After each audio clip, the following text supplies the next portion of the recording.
Dios bendiga a todos nuestros amigos y hermanos. Es una bendición poder llegar a sus vidas, llevarle este mensaje de bendición, poder compartir en esta ocasión con el libro de los Hechos de los Apóstoles.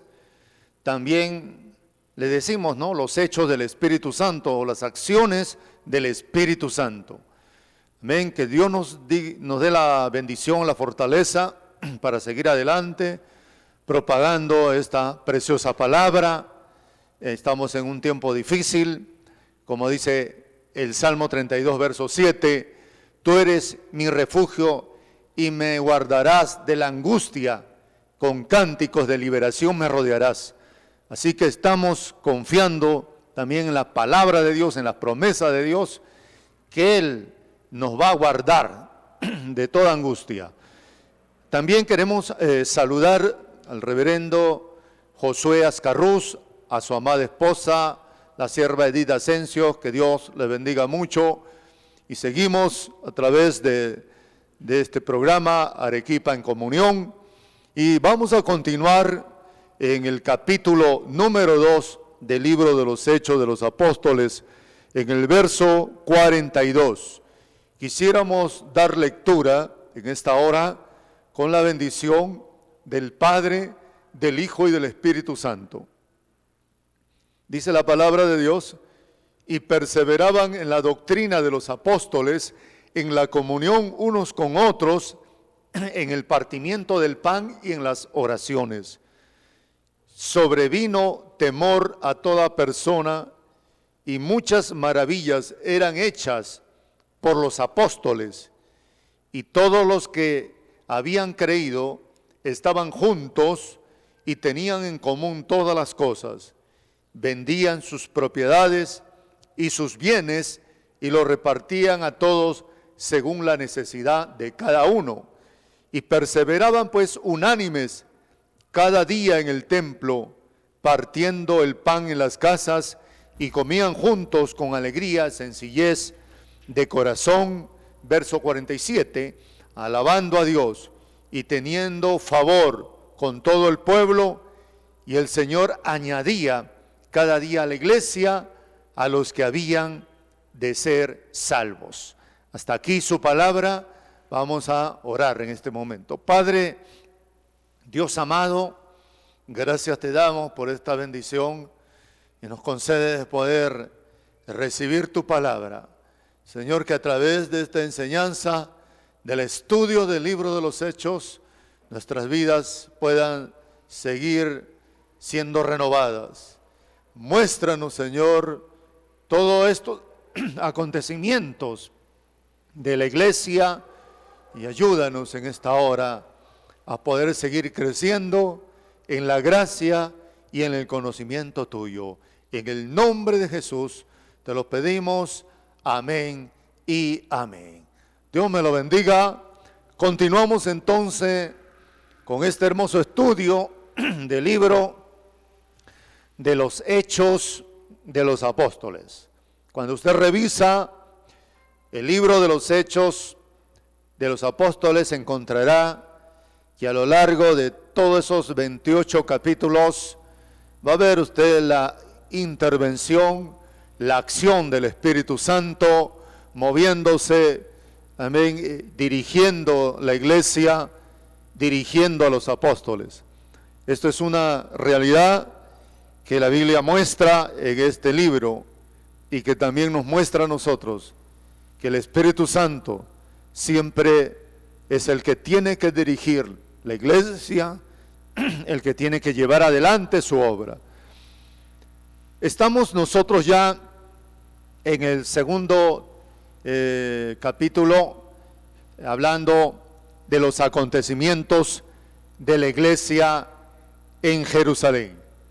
Cuando hablamos de los acontecimientos de la iglesia en Jerusalén, allí hemos considerado varios capítulos, del capítulo 2 al capítulo 8, y entre esos acontecimientos está el acontecimiento de Pentecostés, está en todo el capítulo 2. Luego estaremos compartiendo la manifestación del poder del Espíritu Santo en Jerusalén, cuando entremos ya al capítulo 3 hasta el capítulo 5, la persecución de los apóstoles en el capítulo 5, versos 17 al 42, el nombramiento de los diáconos, esto está en el capítulo 6, y el ministerio y muerte de Esteban en el capítulo 6 al capítulo 8. Bueno, esto es todos los acontecimientos, dice, en la iglesia en Jerusalén. Estamos nosotros considerando los acontecimientos en Pentecostés. Y cuando hablamos de Pentecostés, se dieron varios acontecimientos. Ahí podemos apreciar estos acontecimientos que se dieron en Pentecostés, como la venida del Espíritu en Pentecostés. También el sermón de Pedro, está en el capítulo 2, del verso 14 al 21, y la vida de los primeros cristianos. Vemos entonces en todos estos acontecimientos, en cuanto a Pentecostés, recordando que esta es una fiesta judía, la fiesta del Shavuot o la fiesta de la cosecha, y fue precisamente en esta fiesta judía que se va a derramar el Espíritu Santo, que la venida del Espíritu Santo llegará en cumplimiento a lo que Jesucristo había mandado. No se muevan de Jerusalén hasta que seáis investidos de poder de lo alto. Ellos pues no se movieron de Jerusalén, estuvieron en el aposento alto, aquel grupo de apóstoles, discípulos y aquellas mujeres que servían al Señor, y allí en esa espera el Espíritu Santo descendió con 3 señales evidentes. Amén. Primero, un viento recio como un estruendo poderoso. Amén. También llama de fuego que se asentaron sobre su cabeza, y el hablar en nuevas lenguas, lenguas que tenían, que eran idiomas que se comenzaron a hablar allí, amén, a toda esa multitud que se había reunido. Vemos entonces, en cuanto a Pentecostés, la venida del Espíritu Santo. Luego vemos también que en medio de esa multitud que estaba expectando lo que acontecía, de estas señales poderosas, amén, el hablar en nuevas lenguas, dice que también se levantaron allí burladores, de los que declaraban que toda esta manifestación era porque estaban ebrios.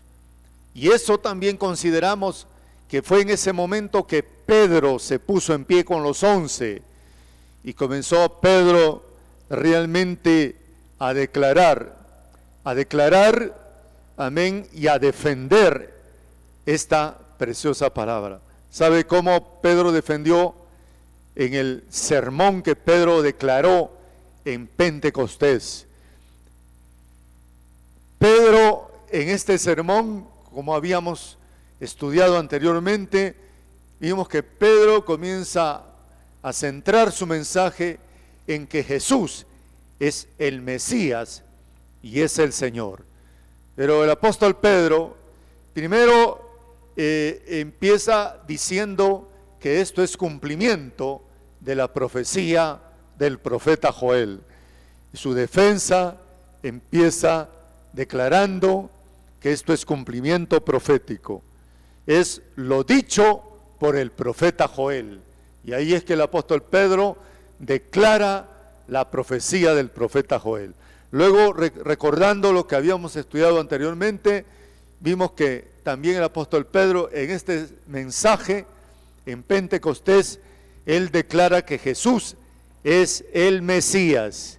Jesús es el Mesías. Y ahí vemos en esa declaración que Pedro afirma las obras poderosas del Mesías. Vemos en el verso número 22 del capítulo 2, y diciendo: varones israelitas, oíd estas palabras, Jesús Nazareno, varón aprobado por Dios entre vosotros con las maravillas, prodigios y señales que Dios hizo entre nosotros por medio de él. ¿Se da cuenta?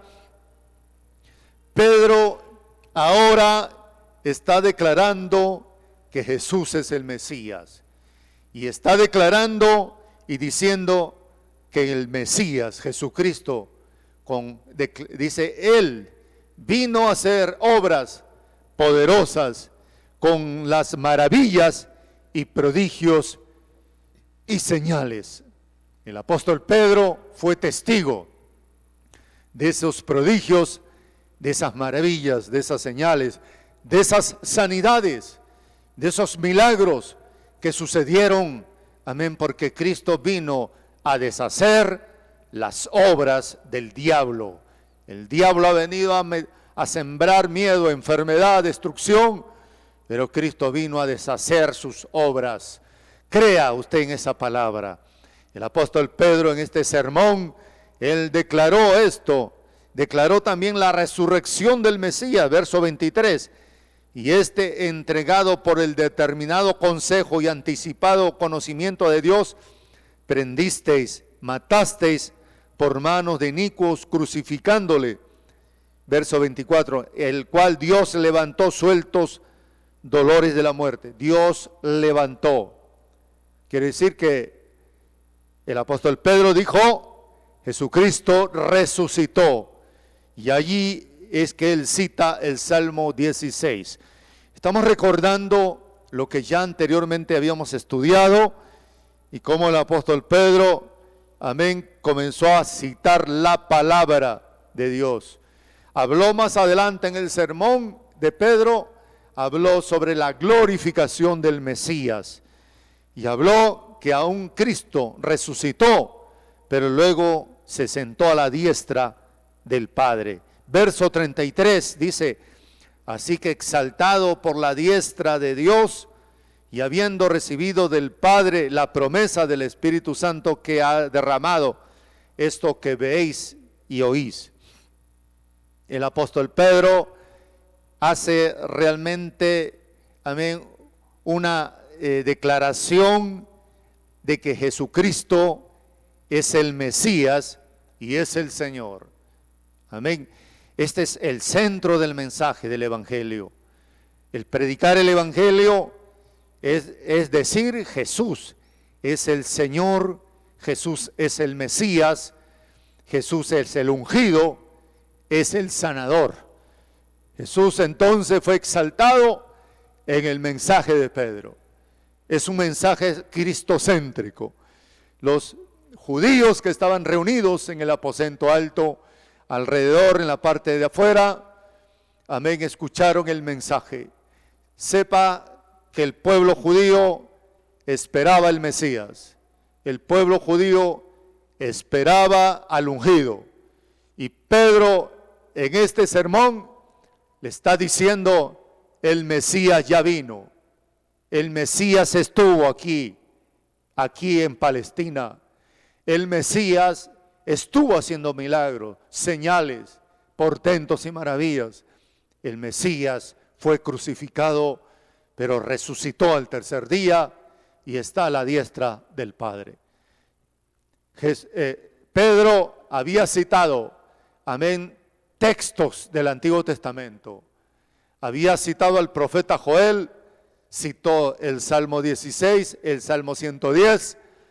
Esto era poder declarar al pueblo judío que estaba allí escuchando el mensaje, que por cumplimiento de la palabra, Jesús es el cumplimiento de la palabra. Jesús es el Mesías.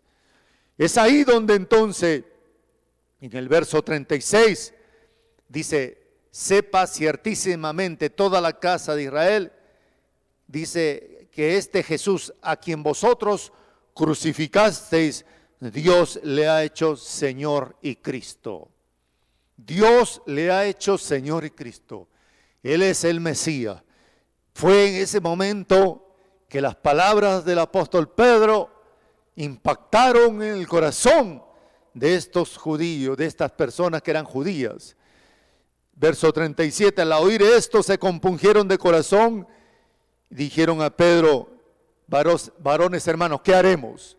Se compungieron de corazón. ¿Sabe qué es lo que puede realmente compungir el corazón? ¿Qué es lo que realmente puede cambiar el corazón? La palabra de Dios, el mensaje cristocéntrico, el exaltar a Jesucristo en el mensaje. Ese fue el mensaje de Pedro. Se compungieron de corazón. Amén, dijeron, hemos matado al autor de la vida, pero el autor de la vida resucitó y está a la diestra del Padre.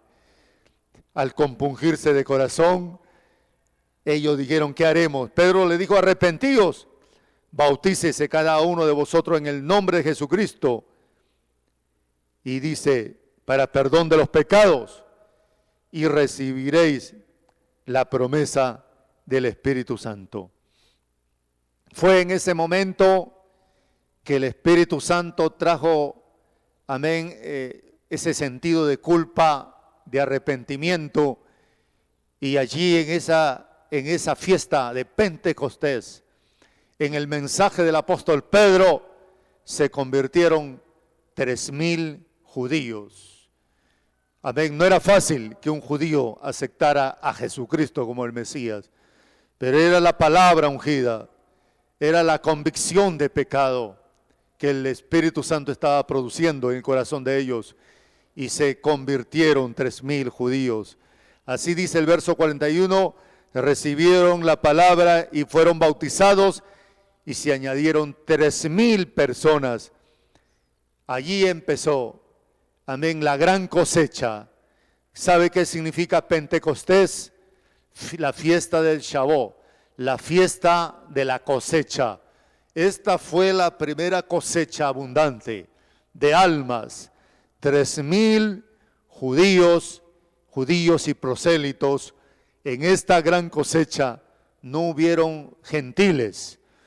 Todos eran de descendencia judía. Y dice la palabra que esta gran cosecha de judíos empezaron.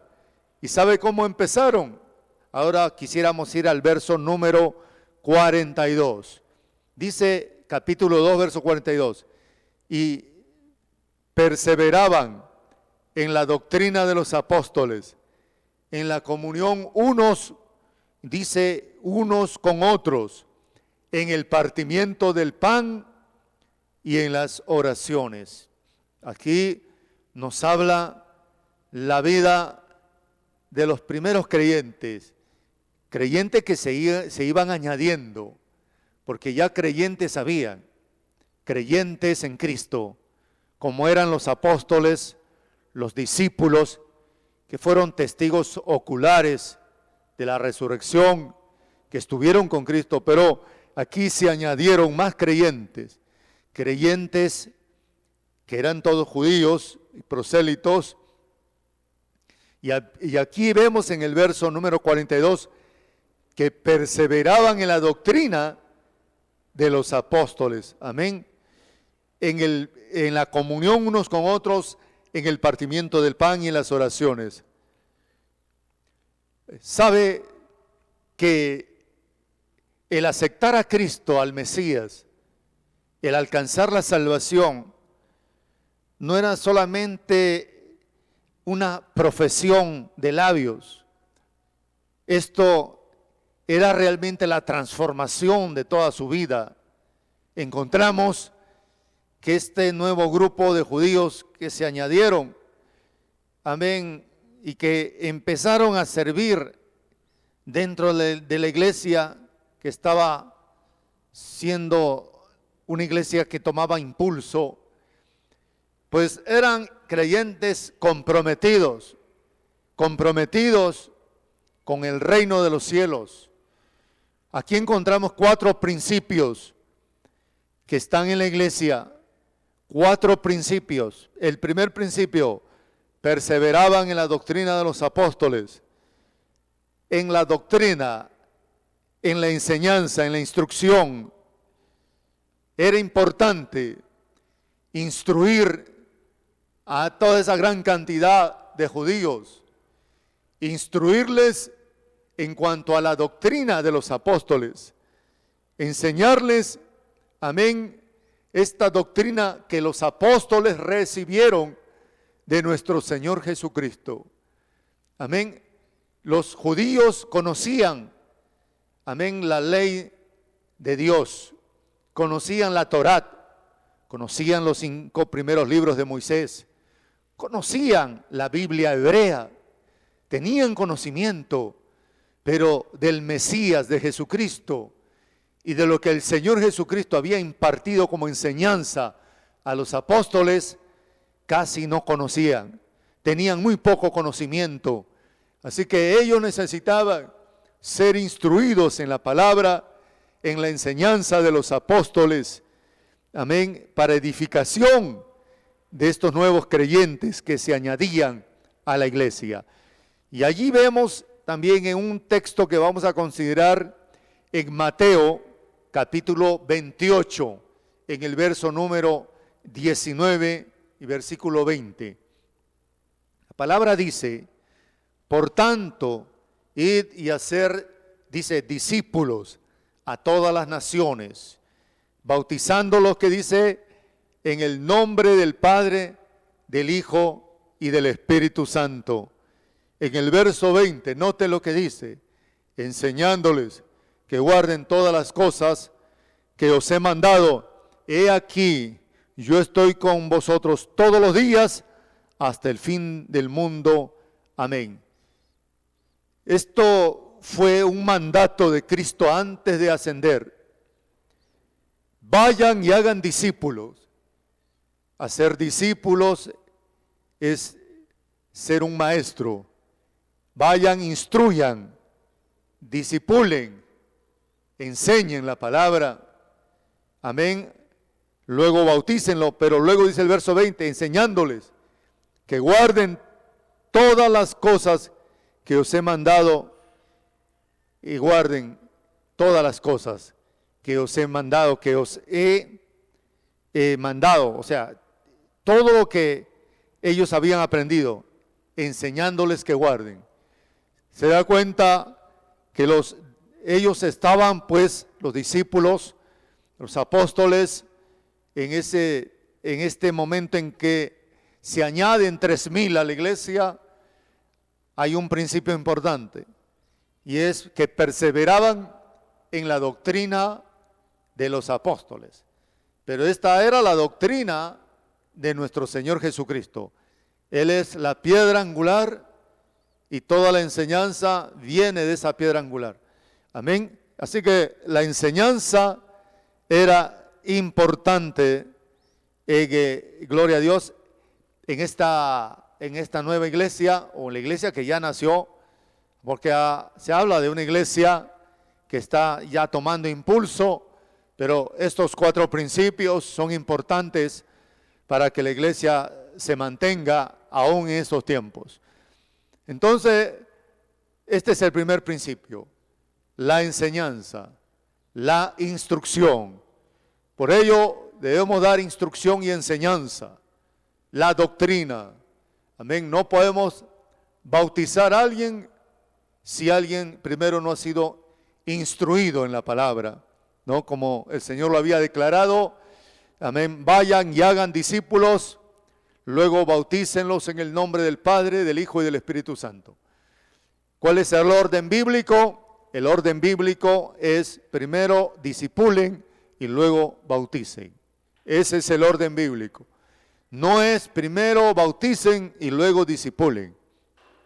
Si usted nota lo que Cristo había declarado en Mateo 28, ahí está el orden bíblico. Por esa razón que no bautizamos niños. ¿Por qué? Porque primero hay que discipular y luego bautizar. Un niño, amén, está en un estado de inocencia y no está en condiciones de ser discipulado. Así, en esa condición de inocencia, un niño puede morir y se va al cielo.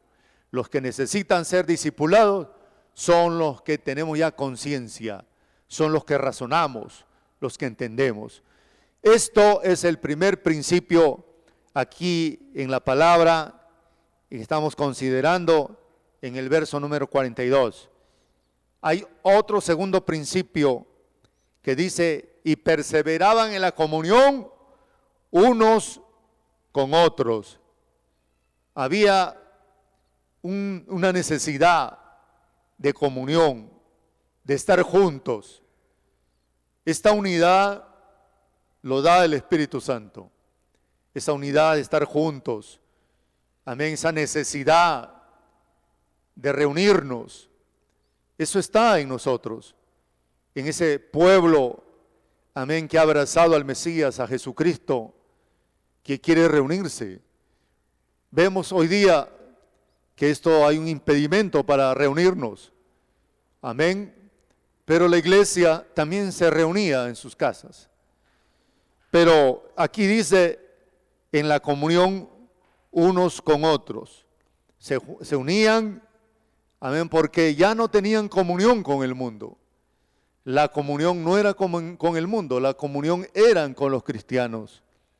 Usted puede salir a trabajar, puede hacer una gestión en un banco, puede estudiar y quizás estar rodeado de personas que no son creyentes, que no abrazan el cristianismo, que no conocen de la Biblia. Amén. Y usted está ahí, pero no tiene comunión con el pecado. Amén. Usted estará ahí, pero usted mantendrá la luz de Jesucristo en su vida. Amén. Pero la comunión que está hablando aquí unos con otros, está hablando de esa necesidad de reunirse. Amén. De estar juntos. Para poder, ¿qué cosa? Juntos crecer en la enseñanza, en la doctrina, juntos en la adoración, en la alabanza, en la oración. Entonces, este es un segundo principio importante en la iglesia, en este momento en que se añaden 3,000 personas, judíos y prosélitos allí en Pentecostés. Hay un tercer principio, y es que perseveraban en el partimiento del pan. En el partimiento del pan. Estamos en el verso 42 del capítulo 2 del libro de los Hechos. En el partimiento del pan quiere decir en la comunión, aleluya, en esa santa cena. El Señor había establecido, amén, haced esto en memoria de mí. Reúnanse, amén, y entiendan que este jugo de la vid representa mi sangre. Este pan sin levadura representa mi cuerpo que ha de ser quebrantado y molido. Amén. El pueblo, amén, y los judíos tenían que entender todos estos principios, perseverar en el partimiento del pan. Amén. Jesucristo celebró la última Pascua con sus discípulos y allí instituyó esta santa cena. Allí le dio un significado al jugo de la vid, al pan sin levadura, un nuevo significado. Su sangre es salvación y su cuerpo quebrantado es sanidad para el cuerpo. Cristo murió para traer salvación al alma y sanidad para el cuerpo. Sus llagas, sus heridas, su cuerpo molido y quebrantado, no fue en vano. Por sus llagas hemos sido sanados. Entienda eso, por sus heridas hemos sido sanados. Ciertamente Él llevó nuestras enfermedades, sufrió nuestros dolores, despreciado y desechado, pero dice que por sus llagas hemos sido curados. Entonces, la iglesia perseveraba en el partimiento del pan, amén, recordando y haciendo memoria de la muerte de Cristo, que su muerte no fue en vano, que su muerte trajo salvación por su sangre y por su cuerpo, sanidad para el cuerpo. Dice que la iglesia también dice que perseveraba en las oraciones. Amén. Esto se ve desde el principio.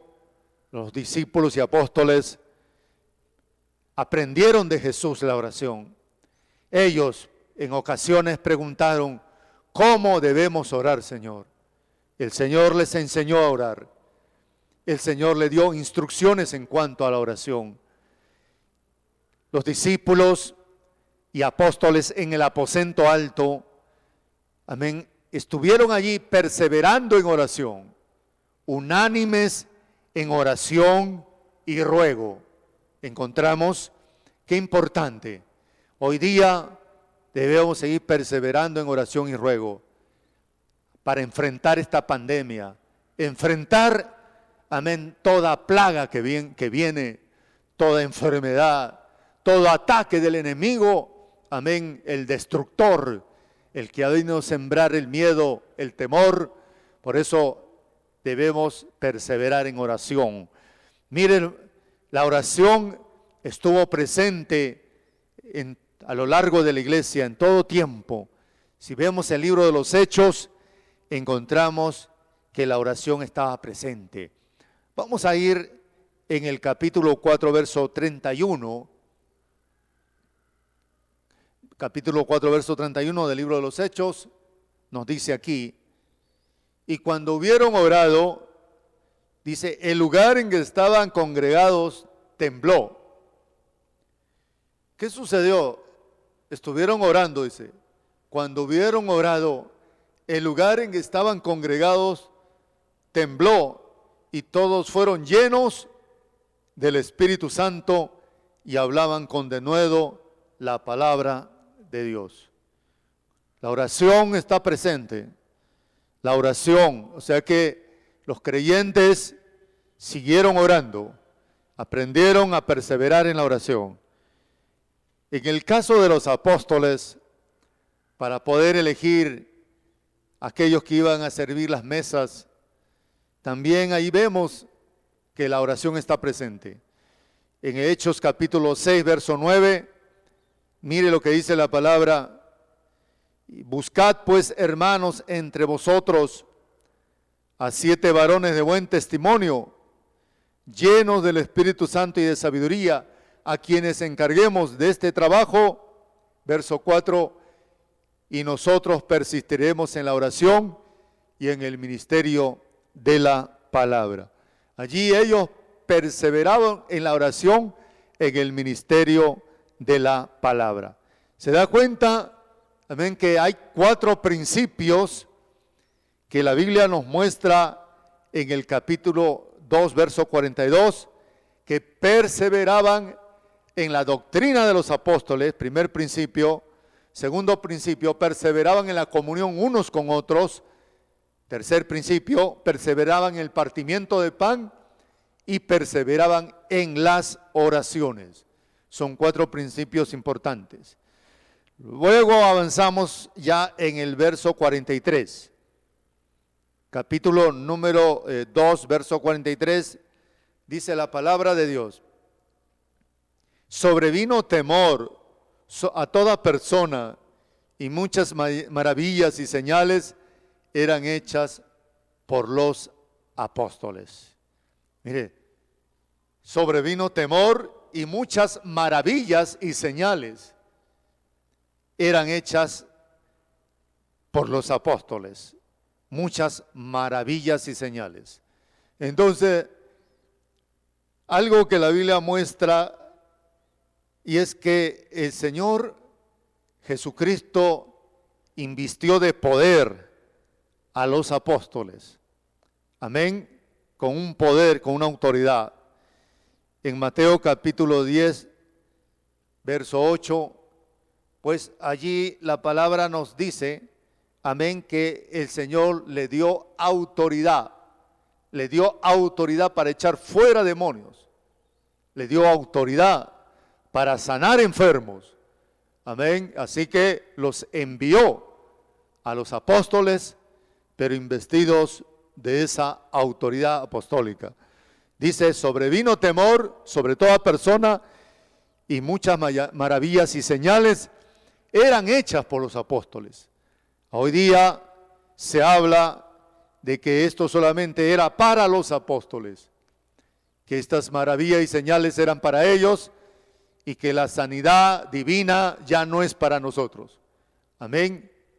Amén. Dicen que ya la sanidad divina, eso fue para el tiempo de los apóstoles, que ya no es para la iglesia de hoy, pero es también para la iglesia de hoy. Amén. A veces se recurre a la medicina.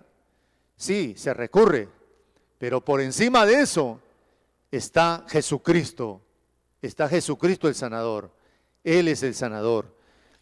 Mire, la Biblia habla de que hay dones espirituales. Vamos a ir a 1 Corintios capítulo 12, verso 1. Y ahí encontramos que dice: no quiero, hermanos, que ignoréis acerca de los dones espirituales. Está diciendo, no ignoren de los dones espirituales. Hay quienes ignoran de los dones espirituales. Verso 4. Ahora bien, hay diversidad de dones, pero el Espíritu es el mismo. Verso 5. Hay diversidad de ministerio, pero el Señor es el mismo. Verso 6. Hay diversidad de operaciones, pero Dios, que hace todas las cosas en todos, es el mismo. Verso 7. Pero a cada uno les dada la manifestación del Espíritu para provecho. Verso 8. Porque a este es dada por el Espíritu palabra de sabiduría. Estamos en el verso 8. 1 Corintios 12, 8. A otro palabra de ciencia, según el mismo Espíritu. Verso 9. A otro fe por el mismo Espíritu.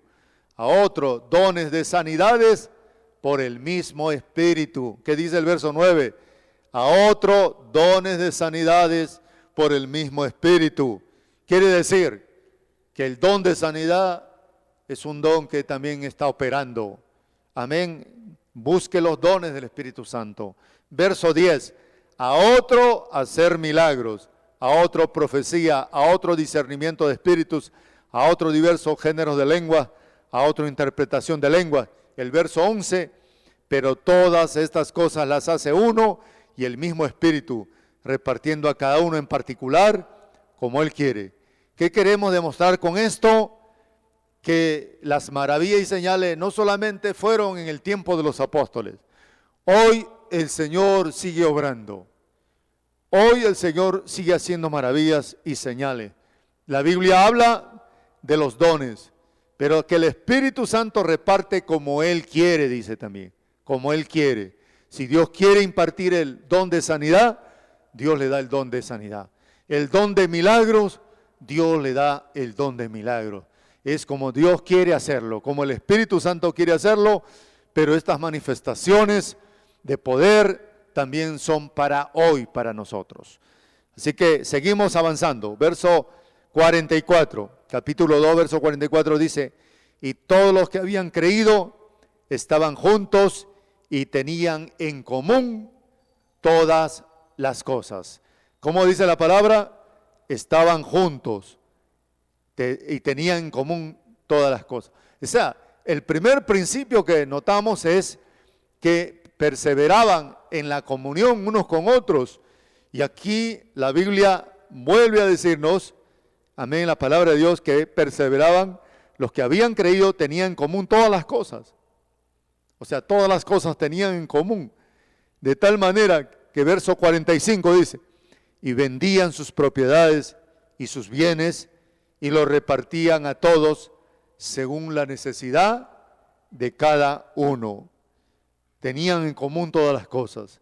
Amén. Y eso es lo que hoy también tenemos que hacer. Ver la necesidad. Donde hay necesidad, allí realmente poder apoyar. Tenían en común todas las cosas. Amén. Esto es algo que la Biblia muestra a los que habían creído, los que estaban juntos. Amén. No había otro espíritu allí. No había otro espíritu. Amén. De murmuración. Amén. De enojo. De estar en distanciamiento. De pelea. De pleitos y contiendas. Allí había otro espíritu. Ese es el Espíritu de Cristo. Ese es el mismo Espíritu que debe estar en nosotros. Vamos a avanzar en el verso 46 y dice: y perseverando unánimes cada día en el templo, partiendo el pan en las casas, comían juntos con alegría y sencillez de corazón. Perseveraban, dice, en el templo, partiendo el pan, dice, en las casas. Recuerde que la iglesia se reunía en casas. Amén. La iglesia que estaba allí en Jerusalén estaba en diferentes casas reuniéndose, y ahí perseveraban, dice, en el partimiento del pan, comían juntos con alegría y sencillez de corazón. Algo que caracterizó también a la iglesia aquí en el libro de los Hechos es que compartían, dice, comían juntos, pero había alegría, había gozo en el corazón de ellos. Esto es algo que estaba ahí presente. A veces el gozo y la alegría se va, pero esto estaba en el corazón de los creyentes en la iglesia apostólica. Vamos a ir a Hechos capítulo 8, verso 38. Mire cómo el gozo siempre estuvo presente. 8 del libro de los Hechos, capítulo 8, verso 38, dice, y mandó parar el carro y descendieron ambos al agua, Felipe y el eunuco, y le bautizó. Y cuando subieron del agua, el Espíritu del Señor arrebató a Felipe, y el eunuco no le vio jamás, dice, y siguió su camino, dice, gozoso. El gozo es algo que tiene que estar en nosotros, el gozo del Señor. Vamos a ver otra parte de la Escritura, en Hechos 16, verso 32. Mire lo que dice la palabra. Y le hablaron la palabra del Señor a él y a todos los que estaban en su casa. Verso 33. Y él, tomándolos en aquella misma hora de la noche, les lavó las heridas y enseguida se bautizó él con todos los suyos. Está hablando del carcelero de Filipos. Amén. Dice, y se bautizó con todos los suyos. Verso 34. Y llevándolos a su casa, les puso la mesa y se regocijó con toda su casa de haber creído en el Señor. Se regocijó, se alegró el carcelero de Filipos con toda su casa después de haber, amén, recibido y creído en el Señor. Esto es algo que la Biblia muestra, como la iglesia que nacía, la iglesia que estaba ya tomando fuerza e impulso aquí en Pentecostés, en Jerusalén, era una iglesia, amén, con un mismo sentir, un mismo corazón, un mismo gozo. El verso 47, vamos a avanzar, dice, alabando a Dios y teniendo favor con todo el pueblo, el Señor añadía cada día a la iglesia los que habían de ser salvos. La iglesia, dice, se añadían los que habían de ser salvos en una iglesia, pues que perseveraba en la doctrina, en el partimiento del pan, en la comunión unos con otros, en las oraciones. Una iglesia que perseveraba en la fe, perseveraba en el gozo del Señor. Esta iglesia, pues hermano, tenía todas las condiciones favorables para que nuevos vinieran y formaran parte de la iglesia. Eso es lo que Dios quiere. Amén. Una iglesia donde todos tenían todas las cosas en común. Esto es, volvamos a esa senda antigua, a esa iglesia primitiva, a esa iglesia apostólica, que es la que el Señor está demandando de nosotros. Y esa es la iglesia que el Señor va a levantar en el rapto, en el arrebatamiento. Así que Dios nos ayude, Dios nos siga dando fuerzas para seguir adelante. Vamos a orar. Hasta aquí llegamos a este estudio del capítulo número 2. Hasta aquí hemos avanzado ya el capítulo 1 y el capítulo 2. Y continuaremos con el estudio del libro de los Hechos de los Apóstoles. Vamos a orar en esta hora. Padre amado, gracias te doy en este día por la bendición que me has concedido de poder ministrar y enseñar esta enseñanza, el libro de los Hechos. Gracias, Señor, que estos principios queden en nuestras vidas, el poder perseverar en la doctrina, Señor, en la comunión unos con otros, en la oración, en el partimiento del pan, perseverar, Dios mío, en esa unidad. Ayúdanos, Señor, en este tiempo difícil, en este tiempo en que estamos enfrentando pruebas, batallas, momentos que nos agobian, pero queremos perseverar. En el nombre de Jesús, extiende tu mano, Señor. Tu palabra no volverá vacía. Haz la obra en este momento, Señor. Esas mismas señales que se dieron, que sigan dándose. Allí, Señor, el que pueda recibir esta palabra, reciba también la palabra, la fuerza, reciba la salvación en Jesucristo. Oh Dios, la sanidad en Cristo Jesús. En el nombre de Cristo, te lo pedimos, imploramos tu presencia, tu poder. Gracias, Dios, en el nombre de Jesús. Amén y amén. Dios me lo bendiga mucho. Gracias a Dios por esta oportunidad, esta bendición de poder ser edificados en la palabra de Dios. Amén. Dios nos conceda pues este privilegio de hacerlo. Amén. Dios le bendiga y sigamos adelante a través de este programa Arequipa en Comunión, en esta parte de la oración, de presentar nuestras peticiones delante de Dios, entendiendo que Dios responde a la oración, pero no solamente usted presente su petición, si usted también crea, amén, porque dice la Biblia que sin fe es imposible agradar a Dios. Usted tiene que creer, no solamente dependa de la oración que se va a hacer, si usted también crea que Dios puede obrar en ese problema y en esa necesidad. Dios le bendiga. Dejamos esta parte con el pastor que va a estar a cargo de esta parte. Dios le bendiga mucho y Dios les siga fortaleciendo. Amén y amén. Gloria a Dios.